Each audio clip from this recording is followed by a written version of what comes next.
கருணாலயம் பாதம்தான் கமலாலயம் பாபாவோ கருணாலயம் பாதம்தான் கமலாலயம். அந்த குழந்தையே, வாழ்க்கையில் சந்தோஷம், நிம்மதி இவற்றை தேடுவது எனக்கு வியப்பாய் உள்ளது. ஏனப்பா இப்படி சொல்கிறீர்கள் என்றுதானே கேட்கிறாய்? சந்தோஷம் உலக பொருட்களில் இல்லை குழந்தையே, அது உணர்வுகள். அவை உனக்கு உணர்த்தும் பொருளில் தான் இருக்கிறது. நிம்மதி நீ கை நீட்டி ஒருவருக்கு உதவி செய்தால் மட்டும் வருவதில்லை. மனதார இவர்கள் நன்றாக இருக்க வேண்டும் என்று ஆத்மார்த்தமாக நினை. உனக்கு நிம்மதி என்ற காற்று தென்றலாய் வீசும். என்றைக்கும் சந்தோஷமும் நிம்மதியும் வெளியில் தேடாதே. ஏனென்றால் அது வெளியில் இல்லை, உனக்குள் தான். உன்னை மாற்றும் எல்லா மாறுதல்களும் இருக்கிறது. பல பேர் வாழ்க்கையை வாழ்வதற்கு தைரியம் இல்லாமல் இன்று பல துயரங்களை அனுபவித்து வருகின்றனர்.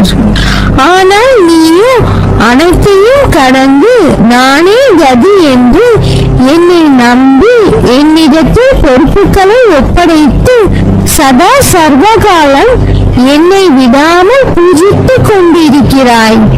உன்னை வழிநடத்தும் ஆசான் நான்.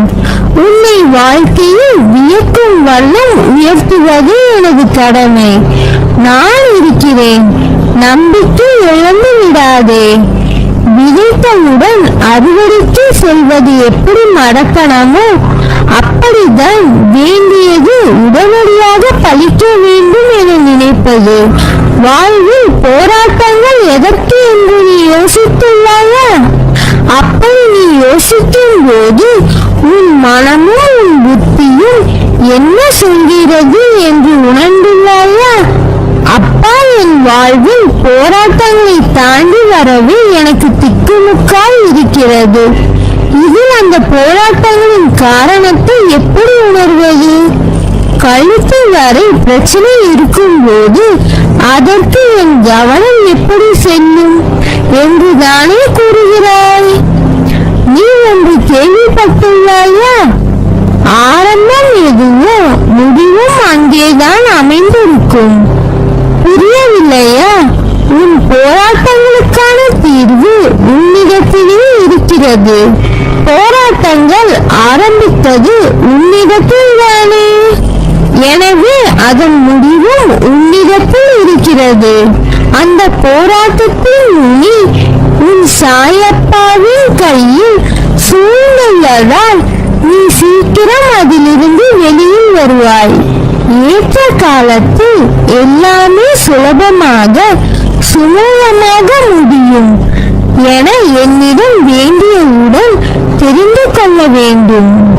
நானே கர்த்தா என்ற எண்ணத்தை ஒதுக்கிவிட்டு அதற்கு சாய்தான் கர்த்தா என்பதை புரிந்து கொண்டு என்னிடம் அனைத்தையும் ஒப்படைத்தால் நான் பார்த்துக் கொள்வேன்.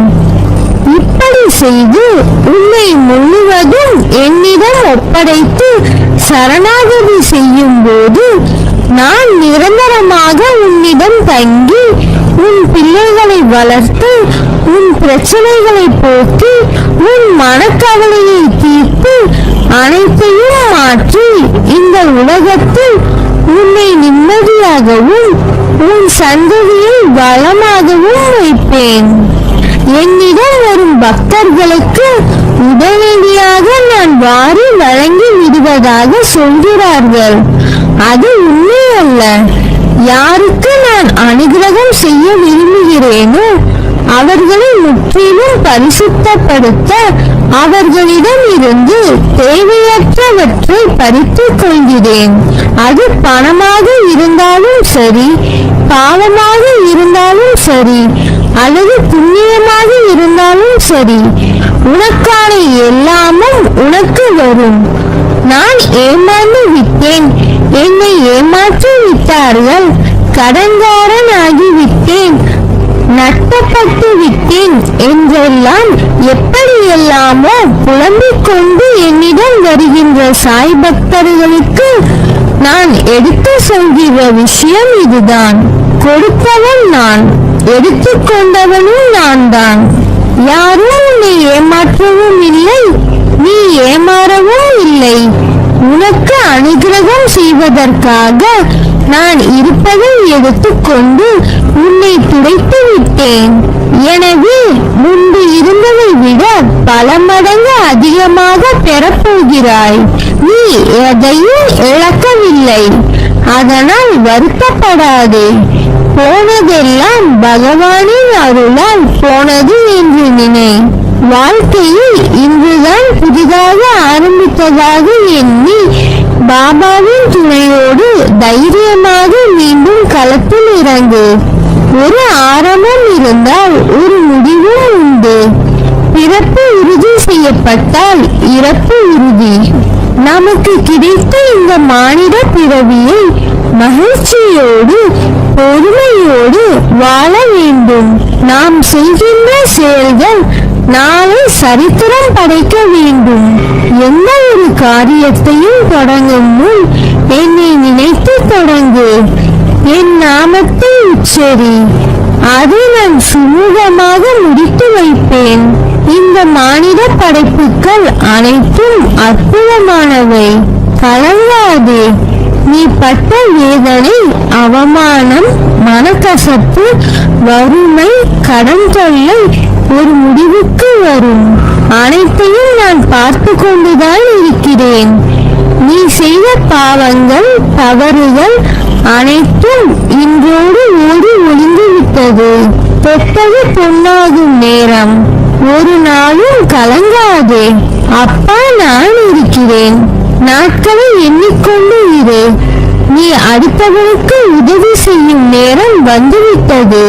பிரிந்து சென்றவர் கூடும் நேரம். பெரும் செல்வந்தர் ஆகப் போகிறாய். காத்திரு, கலங்காதே, மகிழ்ச்சியாக இரு. இப்போது வருகிற முன்னேற்றத்தை யாரும் தடுக்க முடியாது. உன்னிடம் ஒன்று பிடுங்கப்பட்டால் அது 10ஆக பெருகி உன்னிடமே திரும்பி வரும். அதற்கு முன் உன் மனதில் நீயே ஒரு நிகழ்வுகளை கற்பனை செய்யாதே. உன்னுடன் நான் இருக்கிறேன். கலங்காதே. என்றும் எதற்காகவும் நல்லதே நடக்கும். நீ என் பரிபூர்ண அருளும் ஆசீர்வாதமும் அன்பும் பெற்ற என் செல்ல பிள்ளை.